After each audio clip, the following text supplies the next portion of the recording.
আপোন ভনীয়েকৰ সফলতাত আনন্দিত হৈ পৰিছে অভিনেত্ৰী শ্যামন্তিকা শৰ্মা। কৃষ্ণশ্ৰীয়ে গৌৰৱ কঢ়িয়াই আনিলে অসমলৈ। গৃহ চহৰত উষ্ম আদৰণি কৃষ্ণশ্ৰীক। অভিনেত্ৰী শ্যামন্তিকা শৰ্মাই কয় যে অত্যন্ত আনন্দিত হৈছোঁ আপোনজনৰ তথা কৃষ্ণশ্ৰীৰ সাফল্যত। সমগ্ৰ অসমবাসী গৌৰৱান্বিত কৃষ্ণশ্ৰীৰ সফলতাত।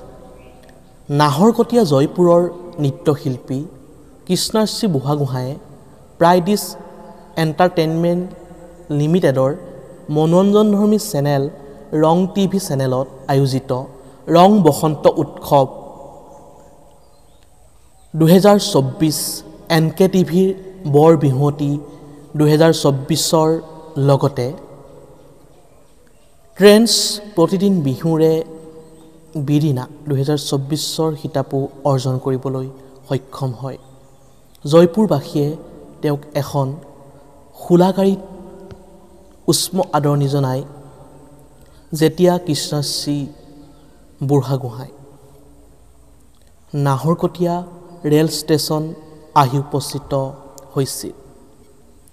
উল্লেখযোগ্য যে জয়পুৰৰ নিবাসী প্ৰয়াত অঞ্জনা বুঢ়াগোহাঁই আৰু দেৱেন বুঢ়াগোহাঁইৰ কন্যা কৃষ্ণশ্ৰী বুঢ়াগোহাঁই বৰ্তমান জয়পুৰৰ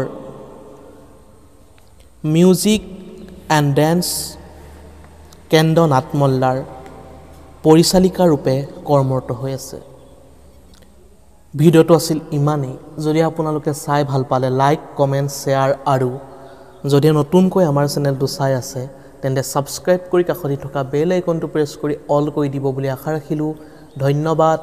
অন্য এটা নতুন ভিডিঅ' লগ পোৱাৰ প্ৰতিশ্ৰুতিৰে আজিলৈ বিদায় মাগিছোঁ। জয় আই অসম।